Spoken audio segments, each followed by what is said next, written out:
Obrigada, querida. Agradecendo então a Jesus pela oportunidade, né?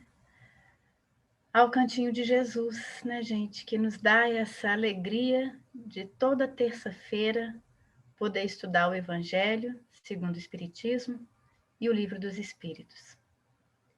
Que a gente faça bom proveito dessa riqueza de ter essa casa bendita, independente das paredes físicas que a sustentam.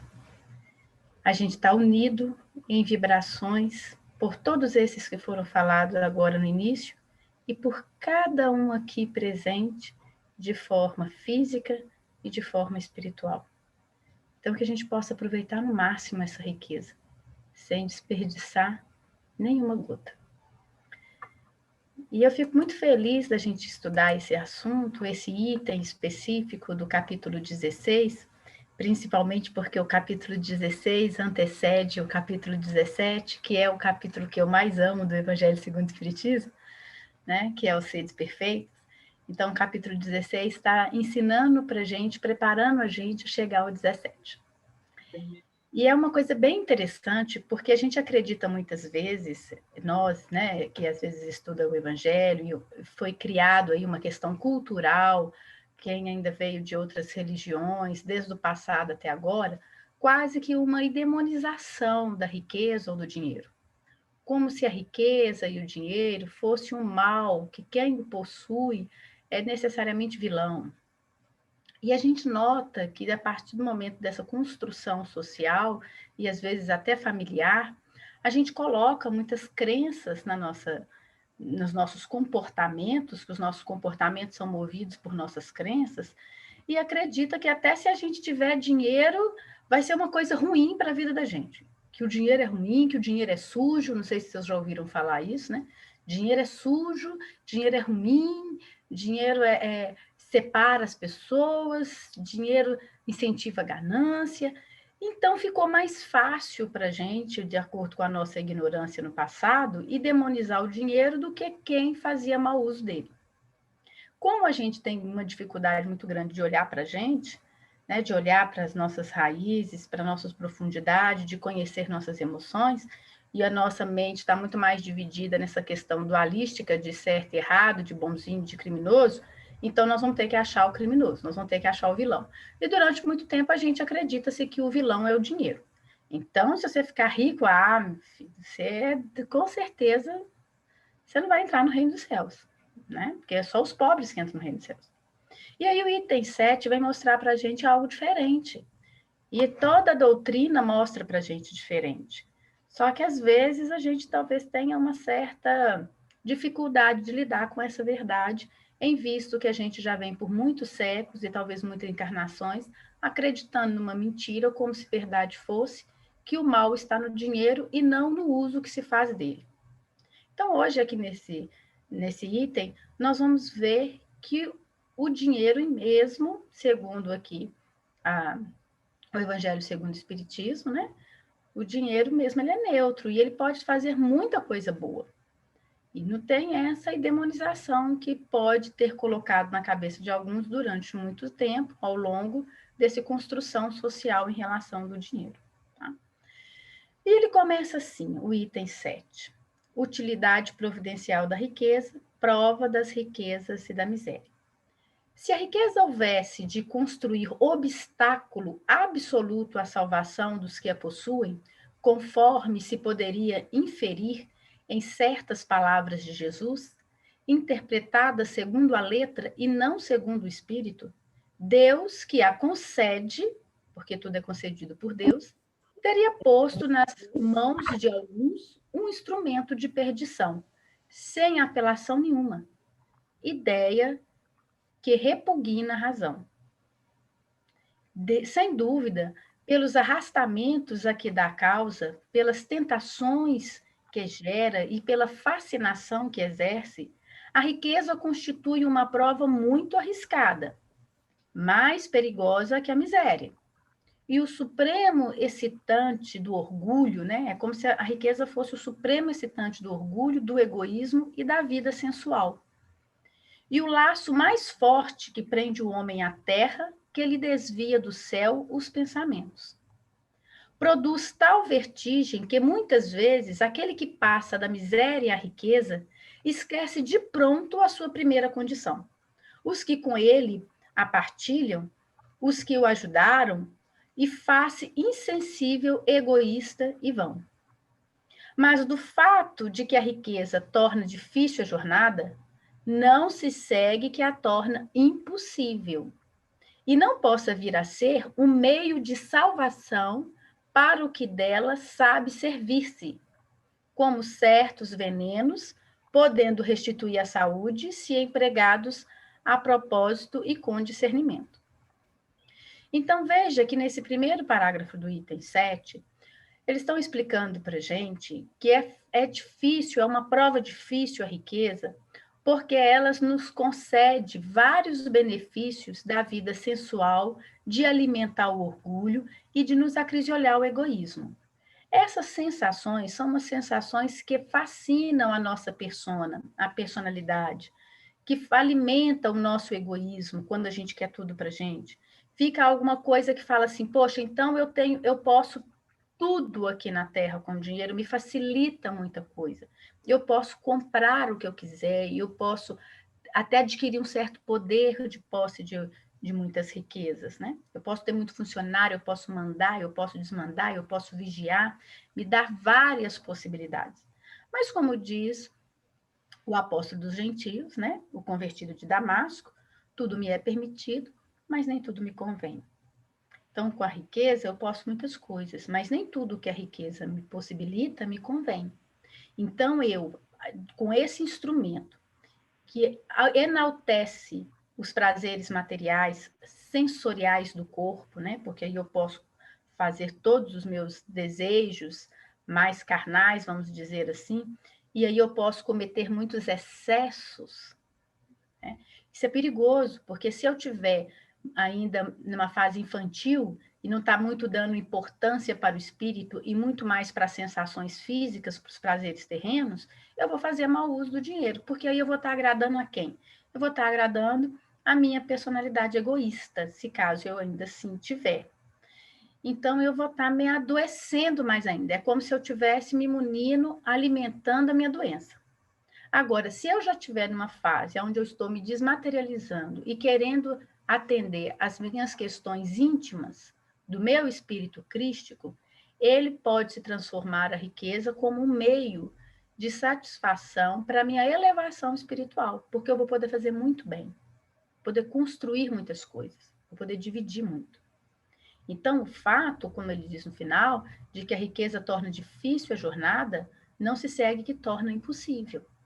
Por quê? Porque para a gente ainda, quem está muito materializado, todos nós que estamos muito materializados, ainda é muito difícil largar os prazeres materiais e ir em busca dos prazeres espirituais quando se tem a possibilidade de atender com facilidade os prazeres materiais de forma excessiva. E aí a gente tende a ceder a essa tentação. Mas não significa que seja impossível vencer essa tentação. É possível vencer essa tentação. E é aí que a gente busca a perfeição. Na hora da gente vencer aos poucos esse desejo dos excessos materiais, dos excessos que não vão me fazer bem, né? Às vezes me traz um prazer momentâneo, mas me cobra uma conta mais tarde. Então, a forma da minha ignorância não consegue perceber isso. E aí, se a gente conseguisse entender que quando a gente busca a perfeição do espírito, a elevação espiritual, a gente vai conseguir dosar essas circunstâncias e vai entender que a riqueza pode também fazer uso de satisfazer os desejos espirituais. E aí que é o grande cerne do estudo de hoje. A gente fazer bom uso da riqueza a ponto de me auxiliar na elevação espiritual. Ela deixa de ser um fardo e passa a ser um cajado que me auxilia na busca da minha perfeição espiritual. Quando Jesus disse, e aqui é interessante porque eles vão citar a respeito do mancebo rico, e aí ele vai dar exatamente a interpretação dessa passagem do mancebo rico. Diz assim: Quando Jesus disse ao moço que eu inquiria sobre os meios de ganhar a vida eterna, desfaze de todos os teus bens e segue-me. Não pretendeu, de certo, estabelecer como princípio absoluto que cada um deva despojar-se do que possui e que a salvação só a esse preço se obtém, mas apenas mostrar que o apego aos bens terrenos é um obstáculo à salvação. Aquele moço, com efeito, se julgava quite porque observava certos mandamentos e, no entanto, recusava-se à ideia de abandonar os bens de que era dono. Seu desejo de obter a vida eterna não ia até o extremo de adquiri-la com sacrifício. Concordam? Vejam que nesse episódio do moço rico, ele ensina-nos que a luta que se trava dentro de nós mesmo, né, quando a gente é chamado pelo Cristo interno para uma maior perfeição, a gente atende porque os benefícios materiais e o conforto de desfrutarmos desses benefícios, né, acenam com prazeres maiores e mais imediatos. E esse atendimento é quase que assim, instantâneo. E aí, na hora da gente ouvir a voz silenciosa que nos favorecia o espírito de falar, olha, domina, né, tem uma dosagem, aí você não consegue, porque você se apega àquele prazer momentâneo. Então, o mancebo rico, o jovem rico, ele estava exatamente ali, olha, eu estou vigiando toda a lei, mas eu tenho que fazer um sacrifício, né? Esse sacrifício de desapego, eu não estou disposto. E ele se entristece quando Jesus fala, então vende todos os seus bens e me segue. O evangelista narra que ele se entristece justamente por isso, porque o apego que a gente tem aos bens materiais, a gente se entristece quando não consegue desapegar. Porque você fala, olha, eu quero, mas eu ainda estou preso ao meu apego. Eu ainda preciso desapegar. Mas aí como que a gente pensa assim, né? Como que a gente vai deixar de gozar dessa comodidade? Né? Por exemplo, hoje mesmo, talvez você poderia estar deitado no sofá, deitado numa cama, assistindo um filme. Você vai ter que fazer um sacrifício e estudar o Evangelho segundo o Espiritismo para você se dar melhor nas relações humanas, para você vencer suas más tendências, para você se tornar uma pessoa melhor, para você desapegar dos bens materiais. Isso requer um sacrifício, que é o estudo, e aonde você vai deixar talvez aquele momento de lazer que te dá uma sensação de prazer efêmera, mas que não te dá um vínculo de crescimento constante. Então você faz o sacrifício e vem. Hoje nós estamos aqui, né? Para nós e para muitos de nós, eu tenho certeza que já nem é mais um sacrifício, já se tornou um prazer constante. Mas para muitos que ainda não conseguiu desapegar do conforto de um filme, de uma novela, de um futebol, né? Eu lembro que o Valdir sempre cita o caso de uma pessoa que não queria ter a fidelidade da presença no estudo mediúnico, porque num determinado, nas quartas-feiras, era jogo do time dele. Então, ele não queria abrir mão de ver o jogo do filme do time dele. Então, para ele, naquela circunstância, não queria abrir mão do sacrifício, de largar, de não ver o time e ir para o estudo da mediunidade, onde você vai educar a sua mediunidade e tender a trabalhar com ela no seu dia a dia. Não só uma questão da mesa mediúnica, né? Então, é esse desapego que é difícil, e o dinheiro, por dar essa facilidade da gente atender nossas sensações, essas sensações instantâneas e materiais, a gente tende a se apegar a ele. Tem até medo de perder, né? Fala, meu Deus do céu, e se eu perder? Quantas pessoas na questão da Covid, desempregadas, ganhando menos, porque tiveram que, às vezes, ir para casa, descanso, sem ser remunerado, né? Até as pessoas se atenderem ao que foi acontecido. Quantas dores e quantas tristezas não sentiram porque não sabiam o que fazer sem dinheiro ou com o menor dinheiro. Tivemos um caso aí, até da universidade onde eu trabalhava, que foram reduzida a carga de funcionário por 40%, consequentemente 40% a menos do salário. Então, 40% a menos do dinheiro. Há ali um reajuste e há uma tristeza de desapegar de 40% do seu salário. Mas a gente consegue superar, isso não é impossível. E é isso que fala do Evangelho segundo o Espiritismo. Olha, é possível você superar esse apego e você desapegar. O que Jesus segue no Evangelho segundo o Espiritismo, que o que Jesus lhe impunha era uma prova decisiva. Então, Jesus estava impondo ao mancebo rico uma prova decisiva destinada a pôr a nu o fundo do seu pensamento. Ele podia, sem dúvida, ser um homem perfeitamente honesto na opinião do mundo, não causar dano a ninguém, não maldizer do próximo, não ser vão nem orgulhoso, honrar seu pai e sua mãe, mas não tinha a verdadeira caridade. Sua virtude não chegava até a abnegação. Isso o que Jesus quis demonstrar. Fazia uma aplicação do princípio: fora da caridade não há salvação. E olha que interessante, lá no Sabedoria do Evangelho, Carlos Torres Pastorino, a respeito dessa questão do mancebo rico e dessa questão de fora da caridade não há salvação, dessa última demonstração que o mancebo rico poderia mostrar para Jesus, é a questão que quem ama procura doar-se o mais cedo possível, porque ele fala que ele é mancebo, que ele é jovem.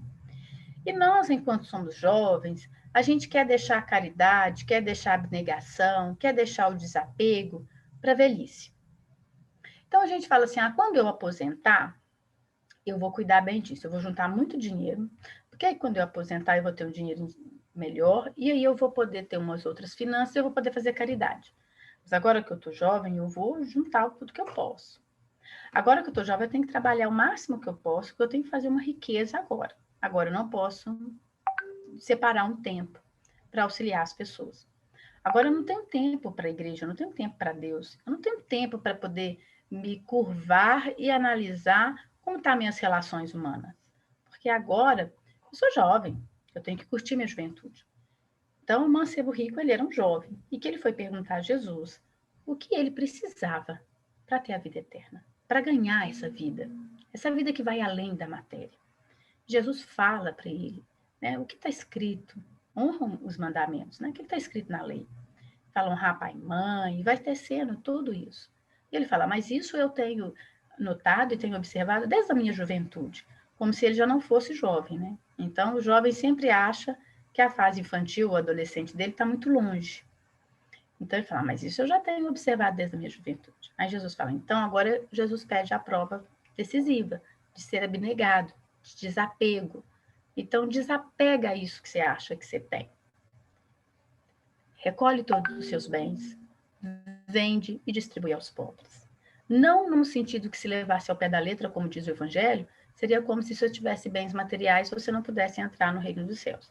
E nós já sabemos que não é isso que o Cristo quis dizer, principalmente quando a gente estudou sobre Zaqueu, né? Então, o problema não é a riqueza. Então, o pastorino diz que quem ama procura doar-se o mais cedo possível. Qual o noivo que diz à noiva querida? Vou enriquecer primeiro. Quando me aposentar, casarei contigo. Assim, porém, fazem os jovens com o Cristo interno, que o convoca ao amor. Então, muitas vezes, a gente, quando está ali buscando essa construção de fortuna, a gente acredita que a gente não pode fazer caridade, que a gente não pode separar uma parte para auxiliar, às vezes, um irmão, uma mãe, um pai, um filho, uma pessoa distante, porque aquilo dali a gente quer acumular, porque acredita-se que a gente tem que ter um dinheiro para segurar a velhice. E não é bem por aí, porque quem ama quer casar o mais rápido possível. O noivo não fala assim para a noiva. O noivo fala, eu quero você hoje, eu quero você para amanhã, porque amanhã eu posso não te ter mais. Então, o Cristo interno convida a personalidade a um casamento o tempo todo. Esse Cristo que está dentro da gente, ele está o tempo todo convidando, tentando enamorar, tentando ficar noivo, pelo menos, da nossa personalidade. No dia que a personalidade se render aos encantos dele, realmente será um casamento perfeito. E aí, não vai esperar esse amadurecimento tão de experiências e de tantas vivências. Vai começar crescendo junto, vivendo junto, uma unidade com Cristo na caridade de exercer através de todos os bens, não só físicos, mas espirituais também. Então, eu ainda costumo, às vezes, brincar. Se a pessoa não consegue dividir nem dinheiro, você acha que vai dividir vida? Então, é um pouco complicado.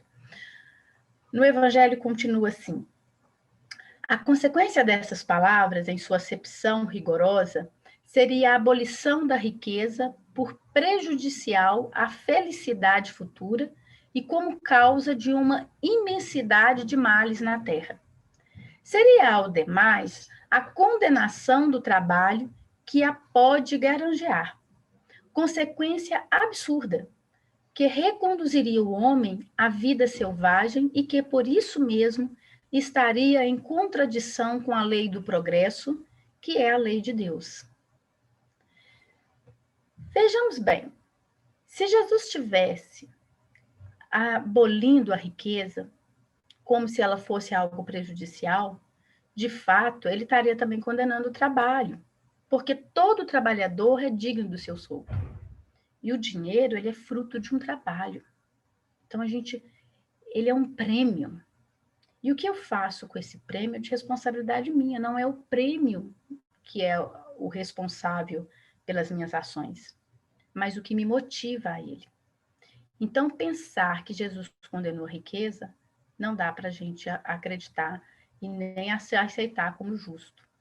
Então, a gente tem que agradecer o dinheiro digno que recebe em nossas mãos, principalmente através do trabalho.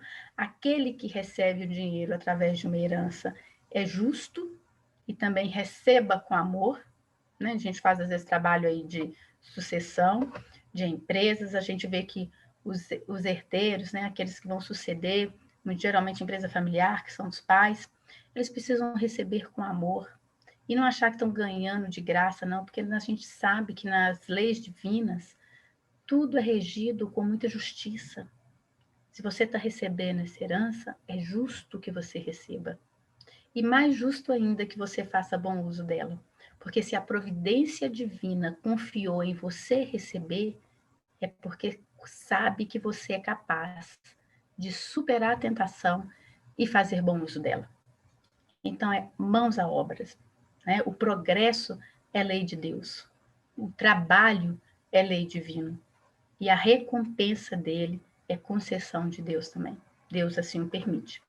Então, se riqueza, para muitos, né, é causa de muitos males, se exacerba tanto as más paixões, se provoca mesmo tantos crimes, não é a ela que devemos inculpar, mas ao homem que dela abusa, como de todos os dons de Deus. Pelo abuso, ele torna pernicioso o que lhe poderia ser de maior utilidade, e a consequência do estado de inferioridade do mundo terrestre. Então, vejamos bem, se a gente fizer mau uso da riqueza, a gente vai trazer uma consequência de inferioridade para o mundo terrestre. O objetivo do dinheiro e da riqueza é auxiliar no progresso da terra. Se a riqueza somente males houvesse de produzir, Deus não a teria posto na terra.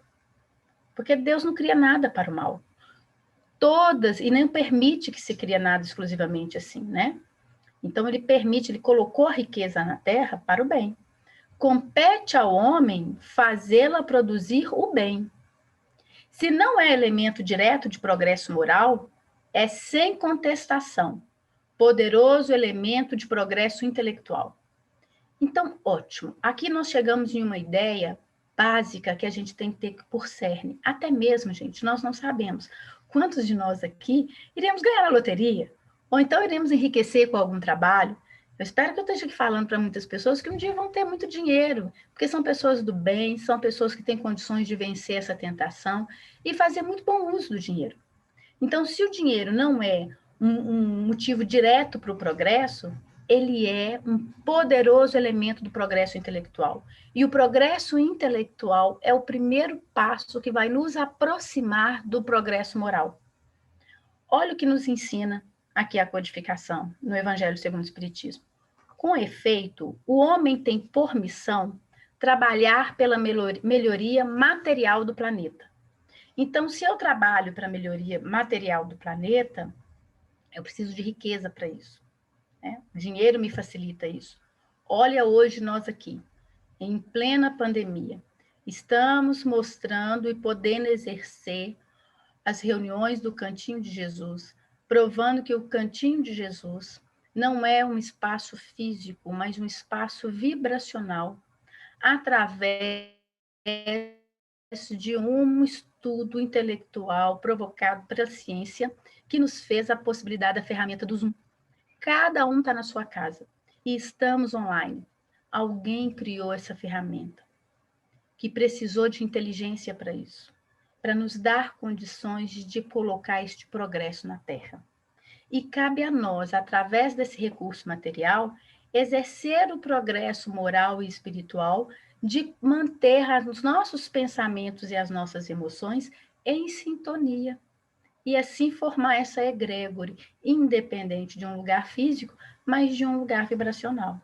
Veja que como uma inteligência e uma ciência facilita também o trabalho do desenvolvimento vibracional e espiritual. Cabe-lhes desobstruí-lo, semeá-lo, dispô-lo para perceber um dia toda a população que a sua extensão comporta. Então, cabe a gente desobstruir essa questão, essa barreira que a gente acredita que a missão nossa do trabalho e da inteligência e do dinheiro não é a melhoria material. A melhoria material ela é muito bem-vinda, ela é necessária, né? Para alimentar essa população que cresce incessantemente no orbe terrestre, precisa que se faça aumentar a produção. E quanta inteligência a gente já não utilizou para aumentar a produção de alimentos, de roupa, né? Se a produção de um país é insuficiente, será necessário buscá-la fora. Por isso mesmo, as relações entre os povos constituem uma necessidade. Então, gente, comprar de um outro país, a gente está vendo a necessidade da gente trazer vacina de prova de fora, né? Juntar com a Fiocruz, para a gente poder colocar a vacina aqui. Nós estamos vendo a importância da ciência nessa questão, da intelectualidade. Para a gente estudar, a gente precisa de dinheiro. A riqueza, o dinheiro é bom uso nessas situações. Continua o Evangelho. A fim de mais as facilitar, cumpre sejam destruídos os obstáculos materiais que os separam e tornadas mais rápidas as comunicações. E hoje a gente está vendo que como que as comunicações estão rápidas com a internet? E graças às ciências e à riqueza.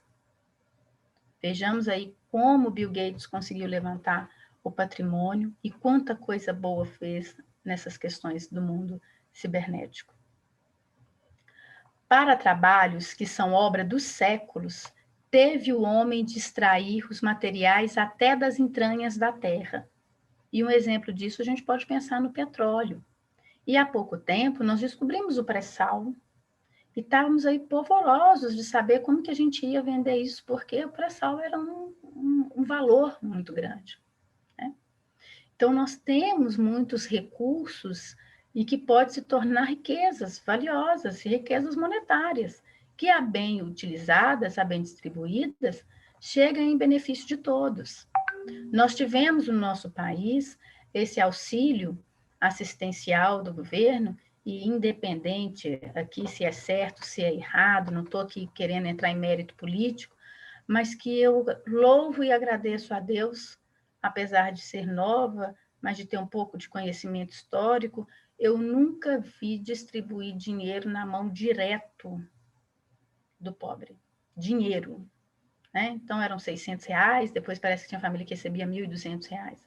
Nós tivemos o início disso aí com a Bolsa Família, mas não chegava nem perto, porque parece que a Bolsa Família era R$75. Então nós vemos que como que é importante o dinheiro chegar na mão de quem precisa, porque a pessoa vai saber fazer bom uso.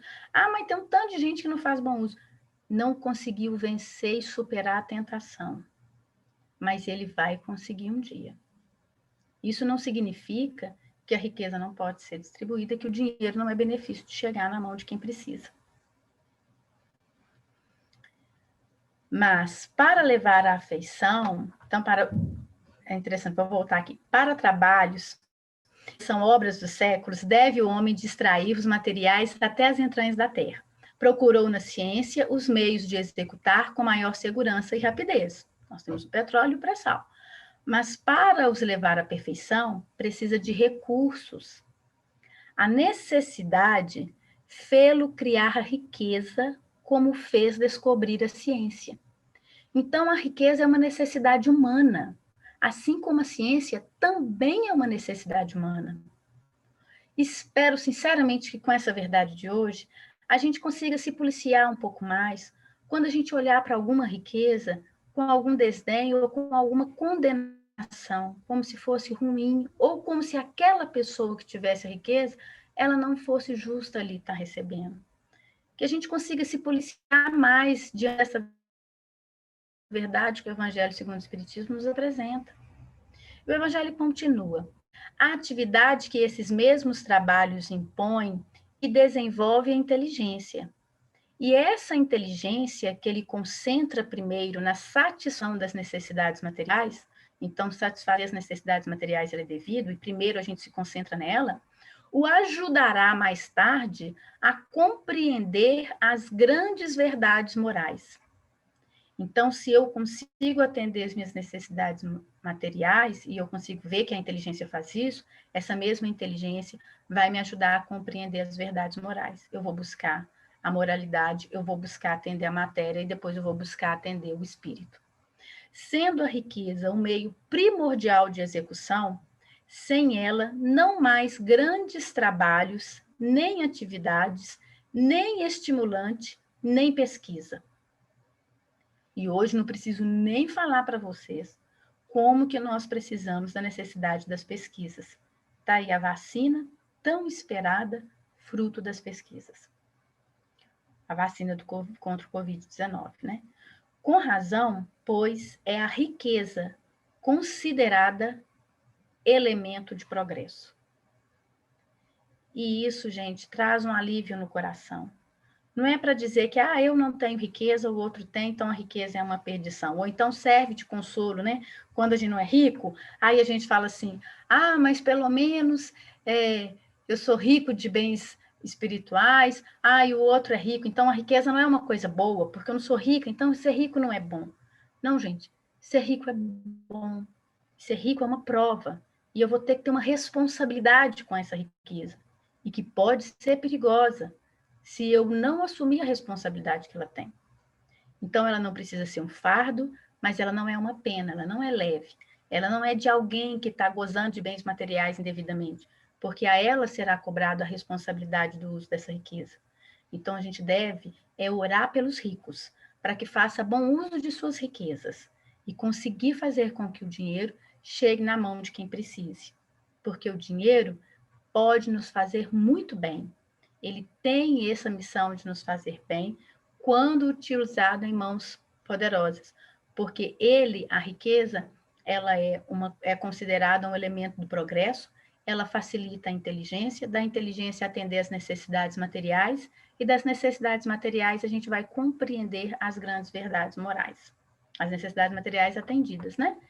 E tem um poema, que eu gosto muito, né, de poema, lá no livro Amanhece, de autores diversos, na lição 15, é o dinheiro, mas que Maria Dolores, ela chama de cédula de luz. Alguém, gente, já ouviu falar que o dinheiro é uma cédula de luz? Olha, Maria Dolores vem falar isso para gente. E isso é uma forma da gente harmonizar. Não é da gente endeusar dinheiro, não, mas de colocar ele na posição certa. Nem de demonizá-lo e nem de endeusá-lo, mas de uma ferramenta que, se eu superar as minhas tendências egoísticas e fazer dele bom uso, eu vou estar caminhando e me acendendo o espírito de uma elevação espiritual, né? Vou estar melhorando a minha vida. E ela diz assim, cédula de luz.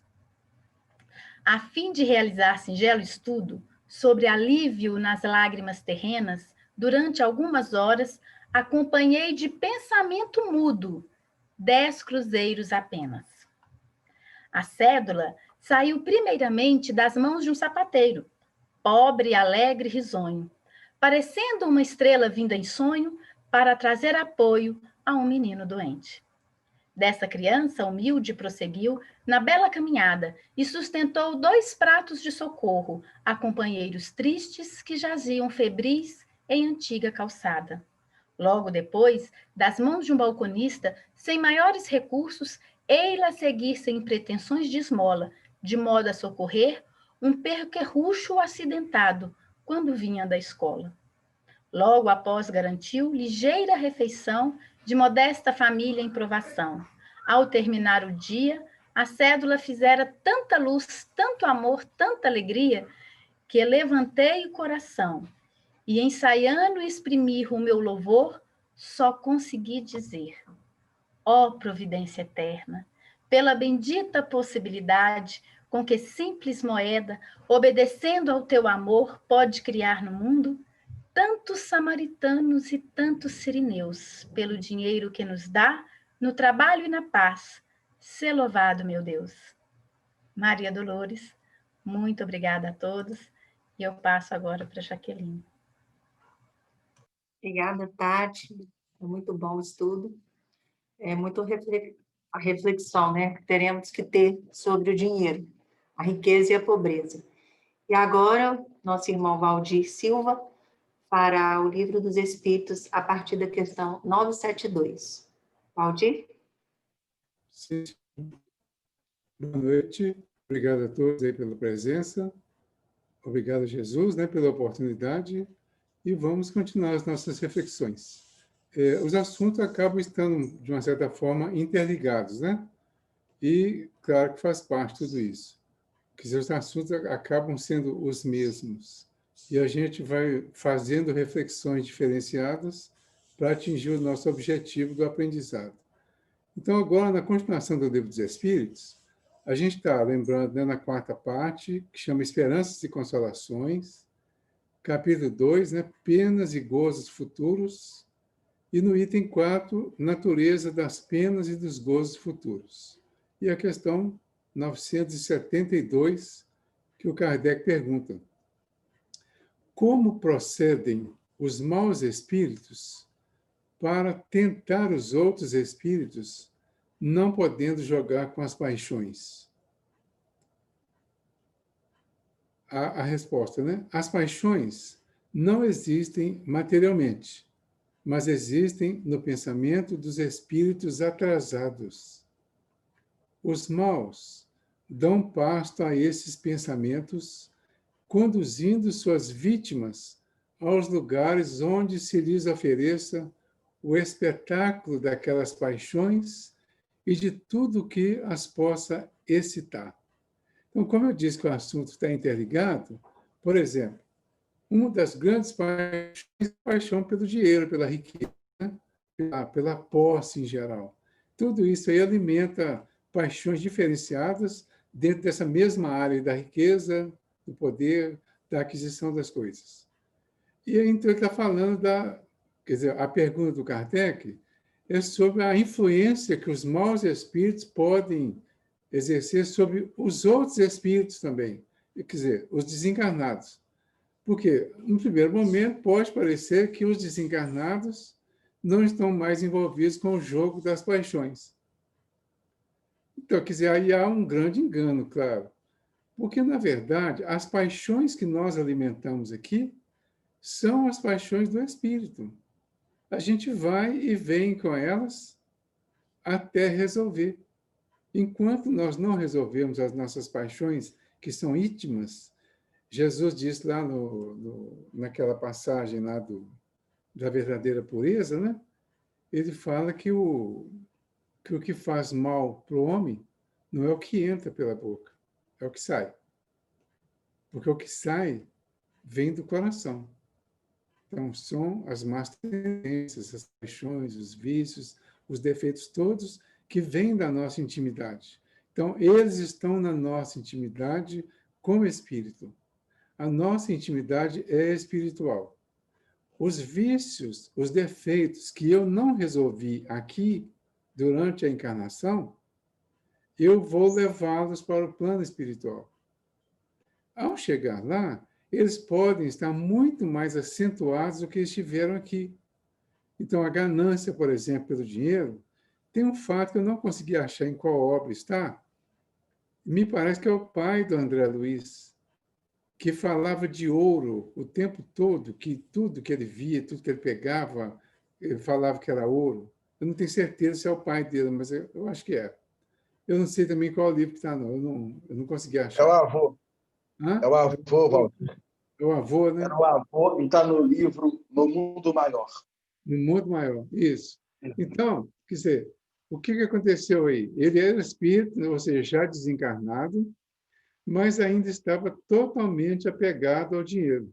Então, o apego que existe aqui é um apego do espírito que se manifesta através do corpo. Quando se manifesta no corpo, nós estamos convidados a organizar isso, a equilibrar isso. Então, nós passamos pela prova do normal, vamos dizer assim. O normal é a gente ter o suficiente. Quando nós conseguimos a mais, que seria para utilizar, para investir, para administrar, como muito bem foi dito pela Tatiana, aí começa a tentação maior, como eles dizem, que é a tentação maior, a da riqueza. Porque, na medida que você vai conseguindo mais, você vai querendo mais. E quanto mais quer, mais você se apega. E na medida que se apega, você deixa de fazer o investimento que deveria fazer com o dinheiro e com tudo que vem com um certo excesso para nós. Então, primeiro, Deus ofereceu a nós a natureza para nos alimentar. Quando o homem chegou na Terra, ou seja, quando lá na figura da Gênesis do Moisés, Deus criou o homem, tudo que o homem precisava para viver estava pronto, organizado, equilibrado. Aí, no final, lá depois do sexto dia que ele criou o homem, ele oferece ao homem a natureza para servir de alimentação para ele e para os animais, e dá ao homem a responsabilidade sobre tudo. Então, o homem passa a ser co-criador com Deus aqui na Terra para ajudar na organização daqui do nosso planeta. E o homem começa a trabalhar isso. Para trabalhar isso, o próprio homem vai descobrindo uma série, com intuições, naturalmente, com a orientação espiritual até, ele vai vendo organizações que são mais necessárias para que a Terra cresça. E a Terra cresceu e está crescendo, e está desenvolvendo. Apesar de uma série de desvios, ela está crescendo. Bom, mas aí tem aqueles casos em que as pessoas se apegam à oportunidade que têm e, ao invés de distribuir a oportunidade, se apega a ela. Então, quando nós temos o normal, adquirimos a mais e nos apegamos ou utilizamos mal, nós construímos a miséria. Então, Deus construiu o normal, nos deu o necessário e nos deu as condições para administrar isso de uma forma positiva, em benefício de todos. Quando nós pegamos, seja o que for, saúde, dinheiro, possibilidades, inteligência, quando nós fomos desenvolvendo isso para o nosso crescimento e o crescimento de todos, e nos apaixonamos por isso a ponto de não querer distribuir, nós começamos a criar a miséria nos diversos departamentos.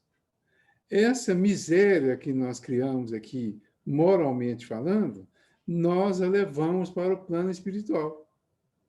Então, o que ele fala aqui? As paixões não existem materialmente lá no plano espiritual, mas existem no pensamento dos espíritos atrasados.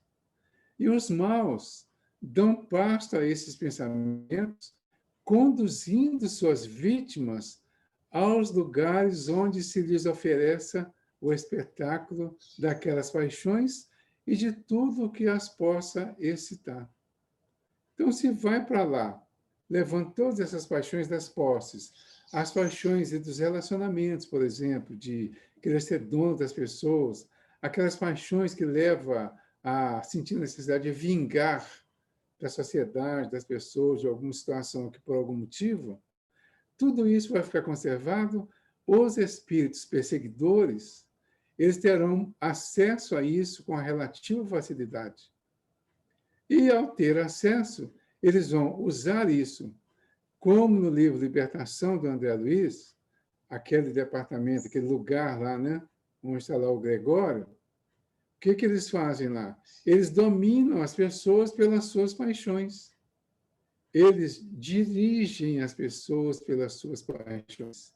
Então, é muito possível, né, relativamente fácil, que os espíritos, mesmo desencarnados, possam direcionar outros também desencarnados através das paixões que não acabaram, porque não foram resolvidas aqui.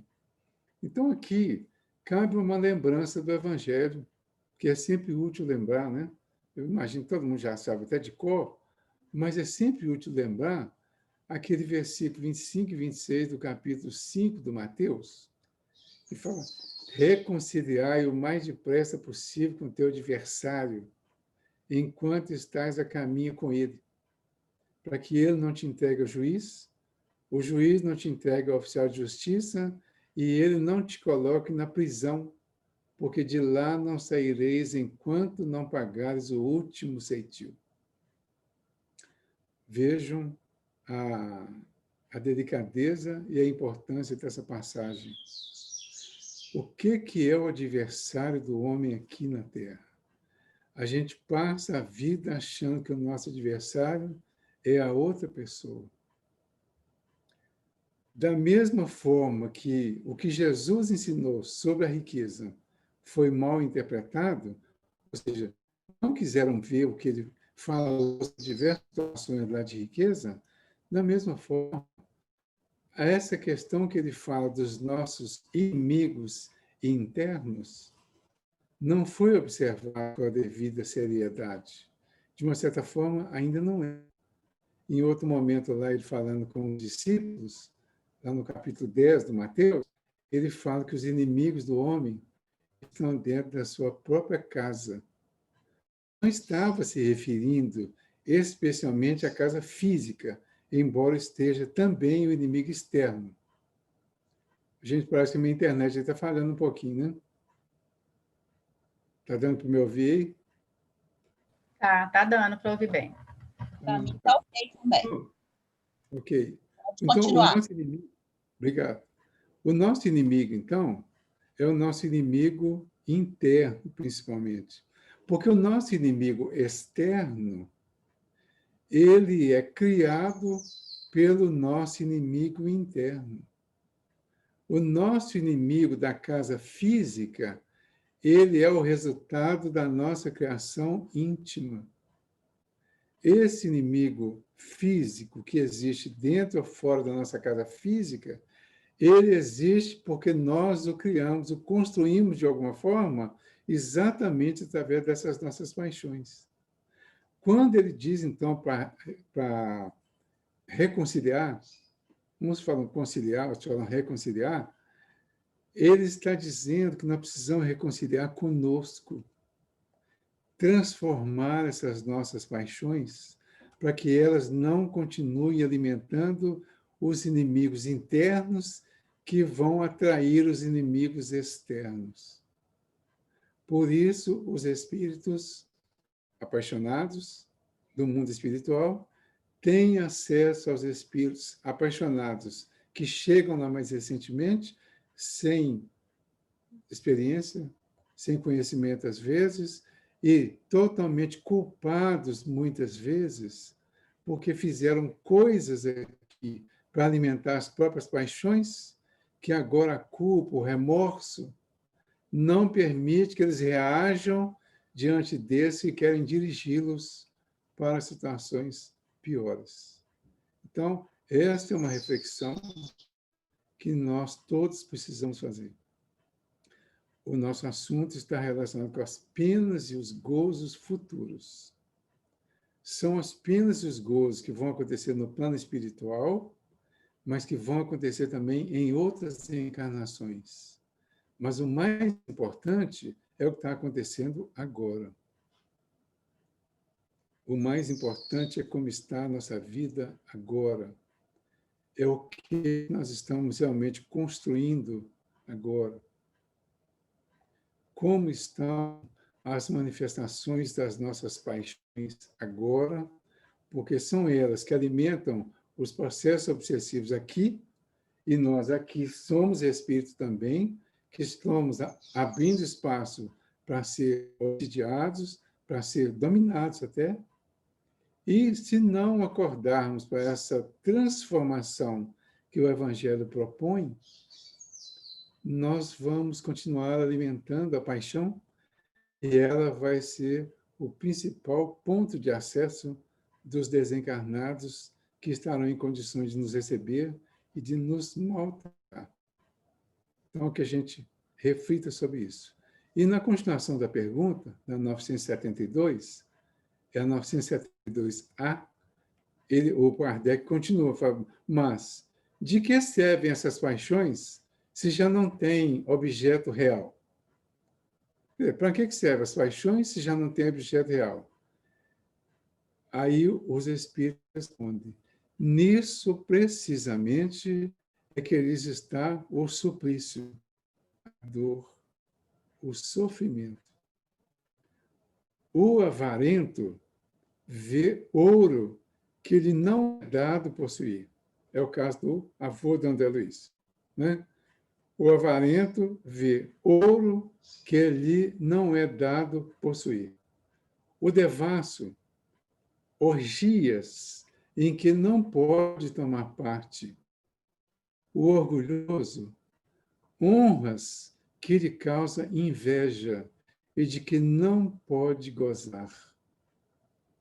Então, é aí que não tem o objeto real, eu diria, o objeto material.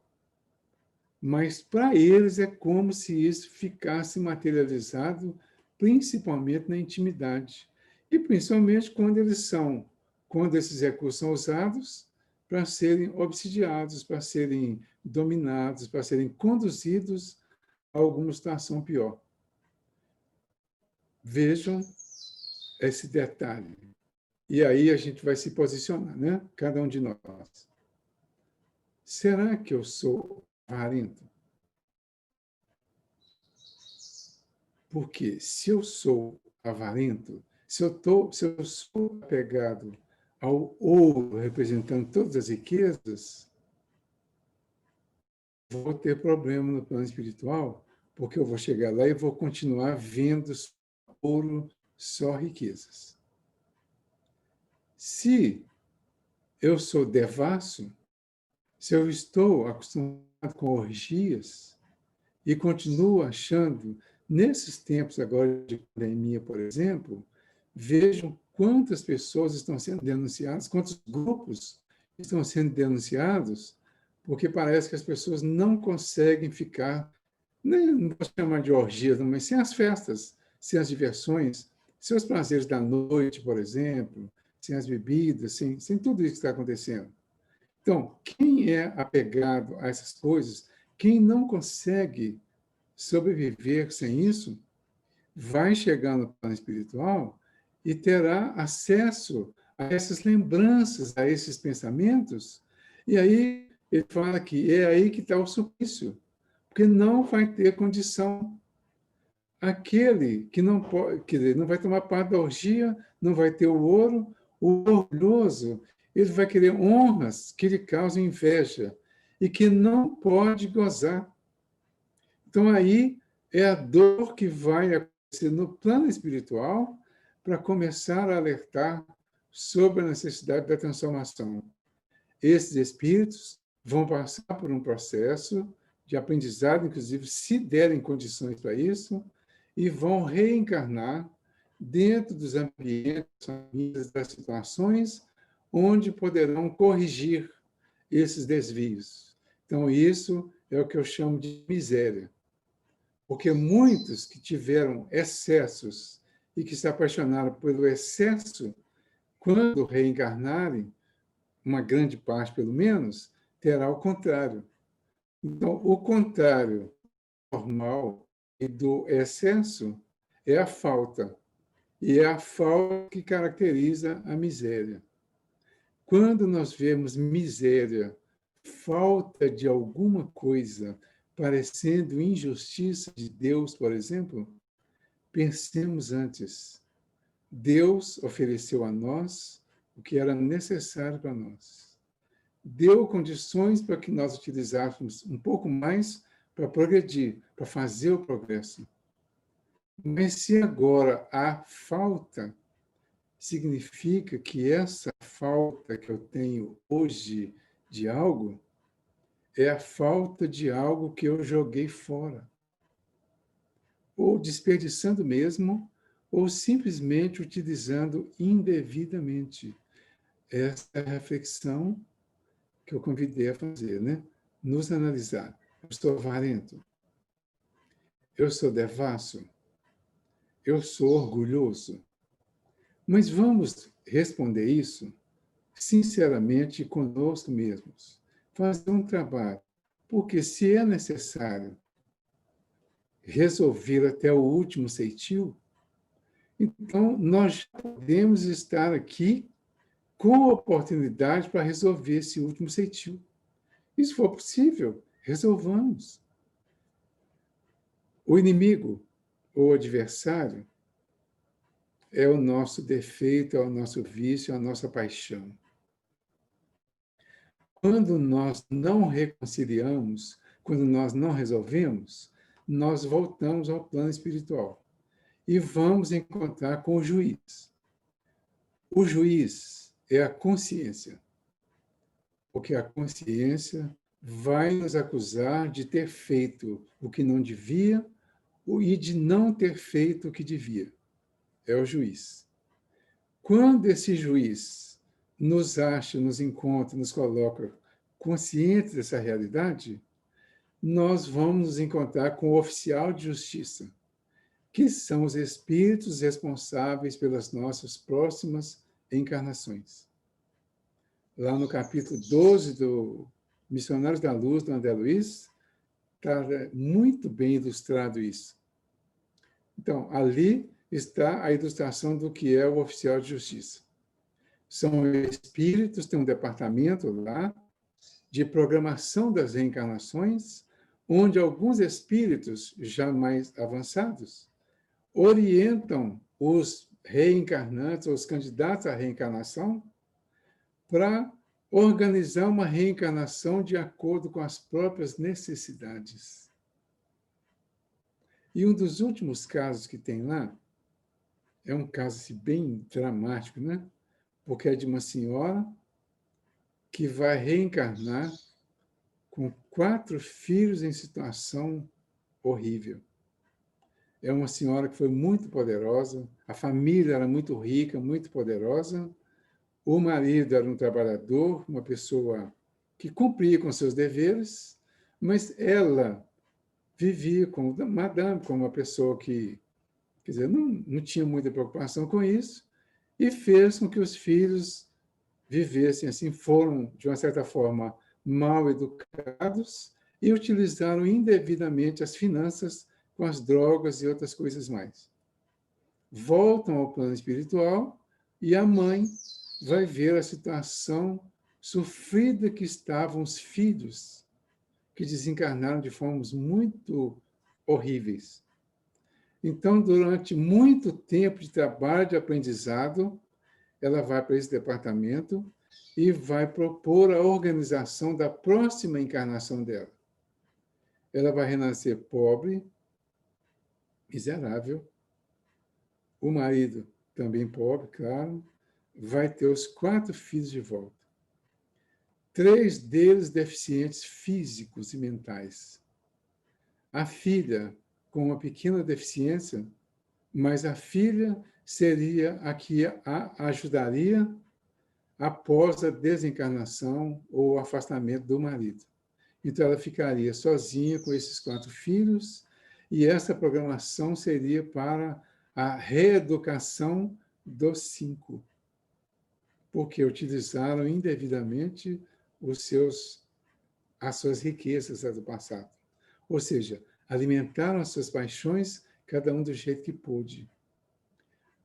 Isso é o pedido que ela fez para resgatar o último ceitil. Porque os oficiais de justiça, que vão nos ajudar a programar as reencarnações, ele fala que ele te devolverá, né, para a Terra, te colocará na prisão, porque a vida física para um espírito é uma prisão. Ela vai fazer para ele uma série de limitações. Nós estamos aqui no mundo físico limitados, porque estamos presos no corpo físico. Então, mas essa prisão é necessária, como é necessária a prisão de uma pessoa aqui no plano físico, quando ela está totalmente fora da sua realidade diante da sociedade. Então, ela é posta na prisão, e a gente poderia ver por um outro ângulo que a pessoa que é posta na prisão, ela está sendo protegida de si mesma, para que ela não faça coisas piores ainda do que já tenha feito. Assim é feito com o espírito que renasce.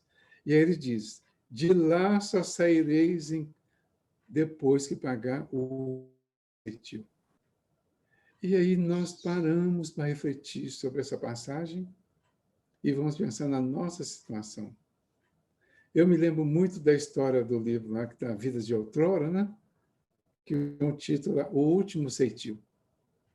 E o cidadão lá que já era leproso, que nasceu no leprosário, depois de muitos anos já adulto, ele vem com o espiritismo, passa a ser o pregador do espiritismo no leprosário, passa a ser aquele que divulgava a doutrina lá, fundou o Centro Espírita no leprosário, depois que ele ficou conhecendo o Livro dos Espíritos e a doutrina, se salvou, de uma certa forma, de um suicídio, mas um dia ele ouve uma palestra sobre o último ceitil e ele ficou muito bem impressionado com a palestra, porque ele decidiu que ele queria pagar o último ceitil. E começou a pedir à espiritualidade que o ajudasse a pagar esse último ceitil. Até que um dia ele teve uma pequena tosse e foi ao médico. E o médico falou para ele que devia ser algum gelado que ele tinha tomado, alguma coisa assim, algum resfriado, mas que a princípio não era nada grave. E ele disse que a tosse foi aumentando. E aumentou, e aumentou, e ele disse que chegou a um ponto que aquela tosse roía, quer dizer, que a dor na garganta era como se tivesse essas aves daninhas, né?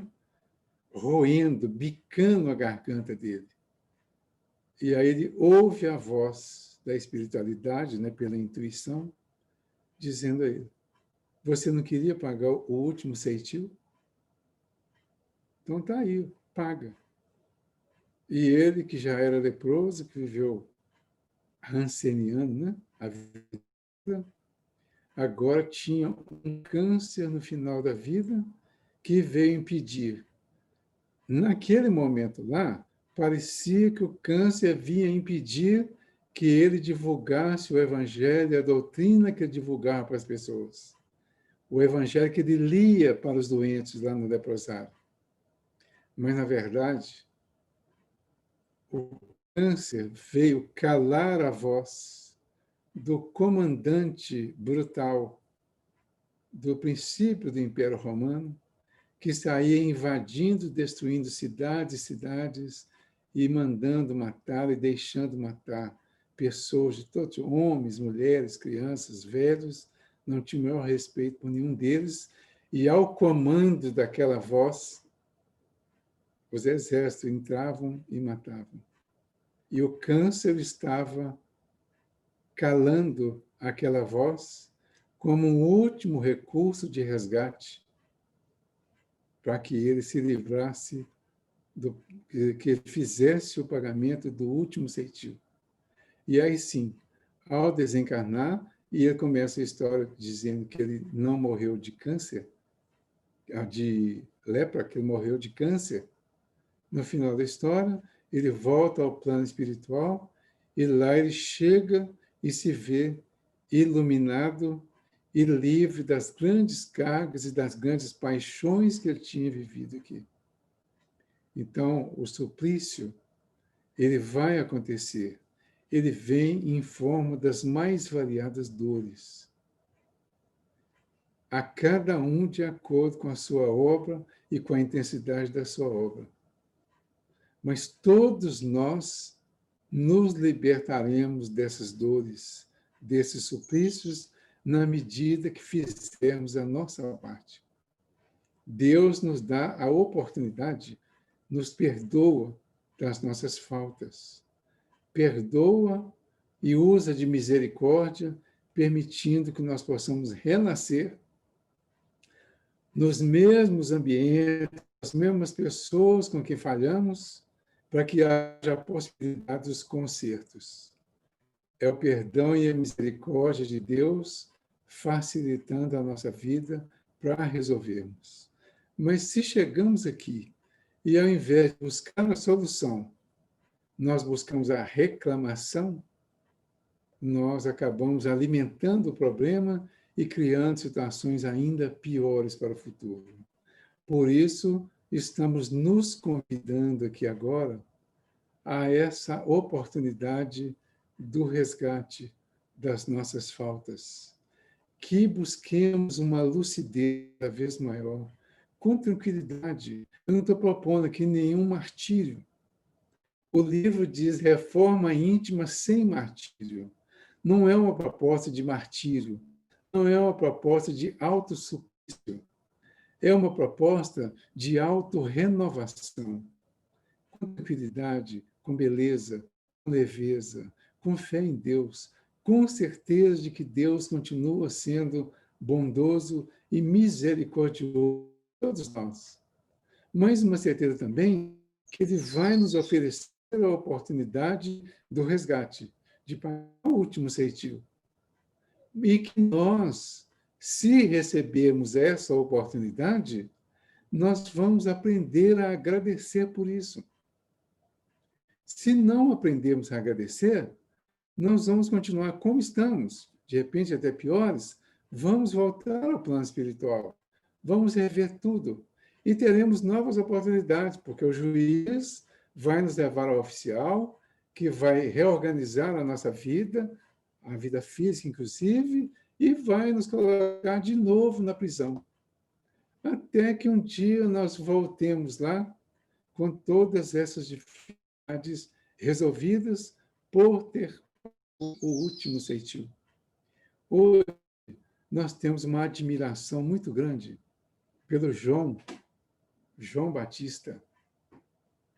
O João Batista é o precursor de Jesus, é o primo de Jesus. Foi a referência que o anjo utilizou quando foi anunciar a Maria que viria o Salvador através dela. E usa como referência a gravidez da Isabel, que era mãe do João, que já estava no 6º mês. E Maria vai visitar a Isabel, que era sua prima, lá nas regiões montanhosas, e ao chegar lá, uma manifestação do Espírito no ventre materno faz com que ela entre em transe e saúde o Salvador que já estava em desenvolvimento em Maria, que nem ela sabia ainda dessa vinda, já com certeza. O João, a partir daí, ele vai se preparar, inicia o trabalho de preparação da vinda de Jesus, recebe Jesus para o batismo, tem aquela possibilidade de ouvir junto com muitos aquela voz que dizia: esse é o meu filho amado, e a partir daquele momento em que ele recebe Jesus e entrega Jesus batizado à humanidade, que era um dos rituais dos judeus, inclusive, era uma substituição que começava a acontecer do ritual daquela cirurgia que eles faziam, que eu esqueci o nome, da circuncisão. Ele transforma no batismo, mergulha no Jordão e inicia ali a nova era e inicia a nova missão, agora através de Jesus. O João se afasta, logo ele se insurge contra as autoridades, é preso. Mas antes ainda disso, de ser preso para chegar à morte, ele dá uma das maiores lições. A lição de quando os discípulos chegam a ele dizendo que os seguidores dele agora estavam indo seguir o outro, ele diz para os discípulos que era necessário que ele diminuísse e que o outro crescesse. Ele era o João, o Batista, missão cumprida, último ceitil a ser pago logo em seguida. O outro era Jesus, era aquela individualidade que viria ensinar para a humanidade a nova forma de vida. E o João, que é admirado por todos nós hoje, teve a brilhante oportunidade de resgatar e de pagar, muito certamente, o seu último ceitil, porque Jesus tinha dito que dos nascidos de mulher não tinha ninguém na terra maior do que o João Batista. E hoje nós estamos entendendo cada vez mais claro para nós isso, de que o nascido de mulher é aquele que ainda tem necessidade da reencarnação e que a reencarnação é um convite a resgatar alguma coisa, a pagar algum ceitil que não foi pago ainda. E que Jesus disse que o João já não precisava mais, ou seja, ele estava pagando o seu último ceitil. Agora ele passaria a ser chamado aqui na Terra de filho do homem, como Jesus já estava sendo, porque Jesus já era filho do homem. E o filho do homem não é o filho do homem, é filho da humanidade, é filho da experiência humana, é filho do crescimento humano. Então, como distinção e como símbolo, o filho do homem é o filho da experiência resolvida na humanidade, o filho da mulher é o filho da necessidade da reencarnação. Então, a mulher simboliza a reencarnação, porque é a única forma de reencarnarmos aqui é através da mulher. Por isso, nós devemos, inclusive, homenageá-la sempre, respeitá-la sempre e agradecer, ser gratos a ela, com todas as representações, por esse momento, por esse espaço, por essa missão que as nossas mães cumprem aqui na Terra. Então, o João, supostamente, pagou o seu último ceitil. E nós? Na questão 973, o Kardec perguntou: quais os sofrimentos maiores a que os espíritos mal se veem sujeitos? Quais os sofrimentos maiores a que os espíritos mal se veem sujeitos? Resposta: não há descrição possível das torturas morais que constituem a punição de certos crimes. Mesmo que a sofre, teria dificuldade em vos dar delas uma ideia. Indubitavelmente, porém, a mais horrível consiste em pensarem que estão condenados sem remissão. Então, um dos piores sofrimentos é você pensar que o seu mal não tem fim, não tem solução. Imaginem a gente vivendo uma situação aqui que dura pouco tempo. Às vezes a gente tem uma afta, de vez em quando eu tenho afta. A afta dura em torno de 7 dias. E a gente, às vezes, fica no desespero para curar a afta, às vezes tem um remédio que cura ela antes. Mas, raramente, ela cura antes dos 7 dias. Às vezes, a gente tem uma gripe. A gripe traz um certo incômodo, uma tossezinha, às vezes, nariz escorrendo, uma coisa. E a gripe tem o tempo dela também. Na verdade, as nossas doenças, as nossas dores aqui, todas têm tempo. E a gente fica desesperado para acabar com elas sempre. E quando nós temos notícia de uma doença sem cura, há um desespero, de uma certa forma, até que a pessoa se adapte a essa realidade e talvez até comece a se iludir, no sentido até de não acreditar que a doença é incurável aqui na existência. Mas o momento, a notícia, só a notícia de uma doença grave que pode levar à desencarnação já é terrível. A notícia de ter que fazer uma cirurgia, ela faz dias de grande inferno, de grande dor, de grande sofrimento para nós. Agora, imagine chegar ao plano espiritual sem nenhuma noção e sentir, conviver com aquelas situações horrorosas que já foram descritas aqui em diversas obras, e a sensação de que não tem solução, que não tem remissão. Nós vamos imaginar, provavelmente sem ter condição de ir nem próximo da realidade. Mas, a semana passada, até eu citei o livro Memória de um Suicida, mas tem o Nosso Lar, que é mais leve. Primeiro capítulo do Nosso Lar, o André Luiz descreve o momento que ele viveu quando ele, de uma certa forma, acordou no plano espiritual. E ele acordou numa situação bem desagradável. Então, que a gente reflita sobre tudo isso. E que essas reflexões nos convençam da necessidade de começar a pagar esse simbólico último ceitil. E aí o Kardec faz um comentário aqui. Das penas e gozos da alma após a morte, forma o homem ideia mais ou menos elevada, conforme o estado de sua inteligência. Então, hoje, nós estamos com a inteligência bem desenvolvida pelo conhecimento do Espiritismo.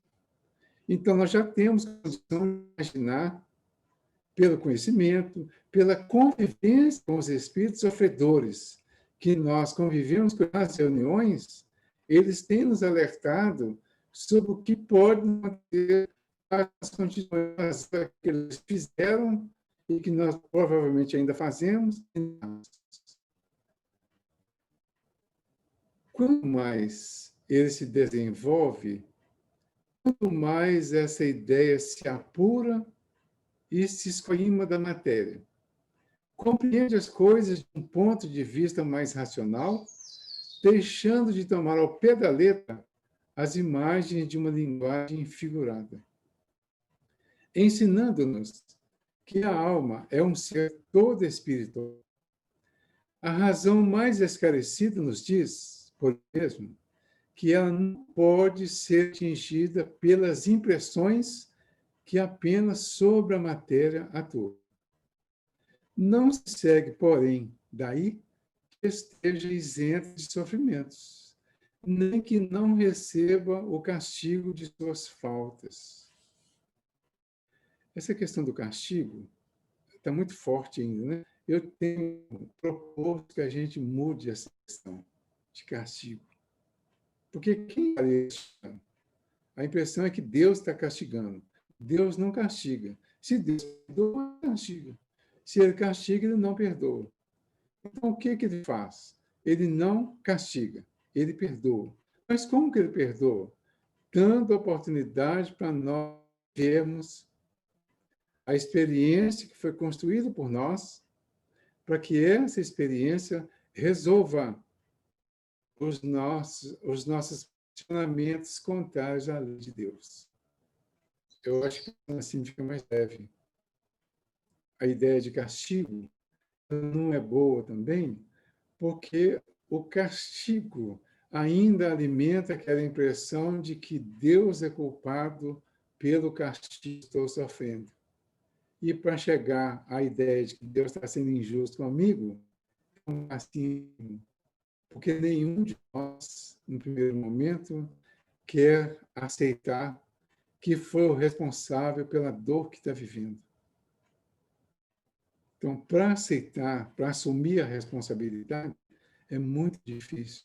Então, eu tenho que arranjar um outro responsável. E, no caso, o outro responsável vai ser Deus. Deus está me castigando. Pela verdade, eu não mereço isso. Eu não mereço passar por isso. Então, vamos inverter essa posição. Vamos a pensar. Eu mereço, na verdade, eu preciso passar por isso, porque isso é a oportunidade para eu consertar o que eu fiz errado. Mas eu posso consertar isso hoje de forma muito digna e com muita ajuda. Nós temos hoje uma pandemia envolvendo a humanidade toda. O planeta todo envolvido nessa pandemia. Mas eu não sei se as pessoas conseguem enxergar. Proporcionalmente, os poucos cientistas que estão, em nome de Deus, sendo ou não crentes em Deus, estão trabalhando dia e noite na produção de uma vacina que vai aliviar essa nossa apreensão. Por pior que seja o momento que a pessoa viva, aquela que é levada ao estágio de maior gravidade com a pandemia, ela ainda vai para um respirador no hospital e vai ser ajudada pelos instrumentos, pelos enfermeiros, por toda a assistência física e, com certeza, espiritual, até que ela chegue à desencarnação ou chegue à melhora e volte para casa trazendo as sequelas que são necessárias à sua continuidade. O que nós precisamos ver em tudo isso aí, primeiro, é uma necessidade de gratidão a Deus por permitir que esses seres missionários da medicina, da enfermagem, todo o pessoal da saúde que está envolvido nesse trabalho, que eles estejam ali, que tenham sido incentivados, que tenham sido permitidos ir para essa área para também resgatar algumas das possíveis faltas que tenham cometido. E muitos estão resolvendo de uma maneira muito digna, muito grande, porque estão trabalhando dia e noite, em muitos casos, para aliviar as dores daqueles que estão doentes. E muitos estão recebendo a doença e indo à desencarnação através da doença que eles estão tentando curar nos outros, eles estão tendo a doença e estão desencarnando alguns seus familiares. Tudo isso faz parte de um processo que, numa visão humana, é muito doloroso, mas numa visão divina, e precisamos ter essa visão divina, é muito grandioso, é muito real e é a grande oportunidade que todos nós temos de resolver as nossas partes de acordo com o envolvimento que teremos com a doença. As comunicações espíritas tiveram como resultado mostrar o estado futuro da alma, não mais em teoria, porém na realidade. Põe-nos diante dos olhos todas as peripécias da vida de além-túmulo. Ao mesmo tempo, entretanto, nolas mostram como consequências perfeitamente lógicas da vida terrestre. E, embora despojadas do aparato fantástico que a imaginação dos homens criou, não são menos pessoais para os que fizeram mau uso de suas faculdades.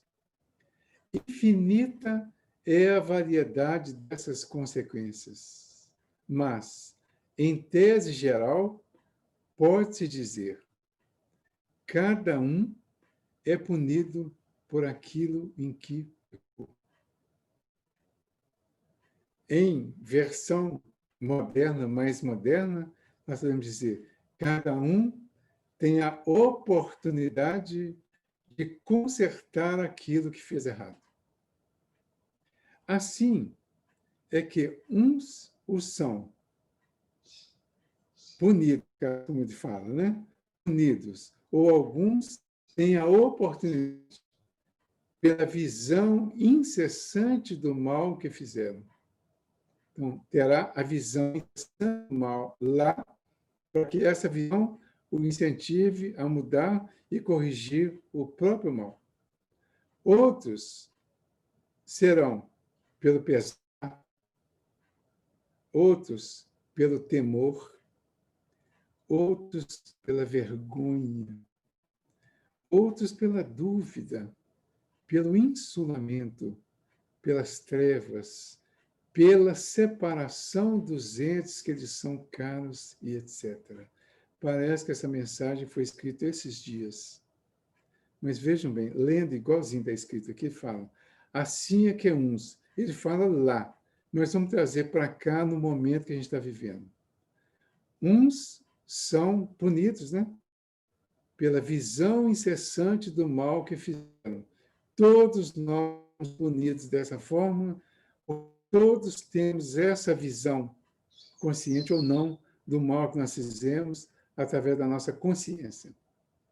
As pessoas, nós fingimos que está tudo bem e tal, mas a consciência nos cobra e nós todos sabemos o que fizemos errado.